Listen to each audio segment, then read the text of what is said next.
തിരുവനന്തപുരം മണ്ഡലത്തിൽ 2021 നിയമസഭാ തെരഞ്ഞെടുപ്പിൽ 27% വോട്ട് നേടിയ ബി.ജെ.പി. കഴിഞ്ഞ ലോക്സഭാ തെരഞ്ഞെടുപ്പിലും മികച്ച പ്രകടനം നടത്തിയതോടെയാണ് കോൺഗ്രസിന് വെല്ലുവിളിയേറിയത്. കഴിഞ്ഞ തെരഞ്ഞെടുപ്പിൽ 7079 വോട്ടുകൾക്കാണ് ആന്റണി രാജുവിനോട് വി.എസ്. ശിവകുമാർ പരാജയപ്പെട്ടത്.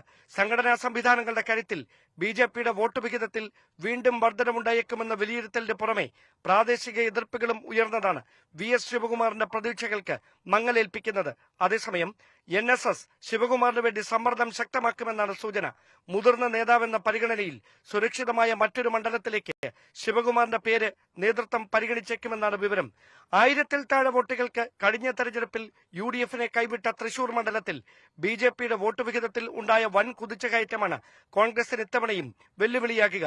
ബി.ജെ.പി. പാളയത്തിൽ നിന്ന് കോൺഗ്രസ് ക്യാമ്പിലെത്തിയ സന്ദീപ് വാര്യരെ തൃശൂരിൽ കളത്തിലിറക്കാനുള്ള നീക്കത്തിലൂടെ ബി.ജെ.പി. വോട്ട് ബാങ്കിൽ വിള്ളൽ വീഴ്ത്താനാകുമെന്നാണ് നേതൃത്വത്തിന്റെ വിലയിരുത്തൽ. തിരുവമ്പാടിയിൽ ക്രൈസ്തവ ന്യൂനപക്ഷങ്ങളുടെ പിന്തുണയ്ക്കൊപ്പം മുസ്ലിം വോട്ടുകളും വി.എസ്. ജോയിക്ക് ലഭിക്കുമെന്ന് കോൺഗ്രസ് കണക്കുകൂട്ടുന്നു. നിലമ്പൂർ ഉപതെരഞ്ഞെടുപ്പിലെ ജോയിയുടെ ഇടപെടൽ ന്യൂനപക്ഷ വിഭാഗങ്ങൾക്കിടയിൽ അദ്ദേഹത്തിന് കൂടുതൽ സ്വീകാര്യത നൽകിയെന്നാണ് നിരീക്ഷണം. യുവ വോട്ടർമാരെ സ്വാധീനിക്കാനും വി.എസ്. ജോയിക്ക് കഴിയുമെന്ന വിലയിരുത്തലിലാണ് ലീഗിന്റെ കൈവശമുള്ള സീറ്റ് ഏറ്റെടുക്കാനുള്ള നിർണായക നീക്കത്തിന് കോൺഗ്രസ് തയ്യാറെടുക്കുന്നത്. ഡാൻ കുര്യൻ, ന്യൂസ് 18, തിരുവനന്തപുരം.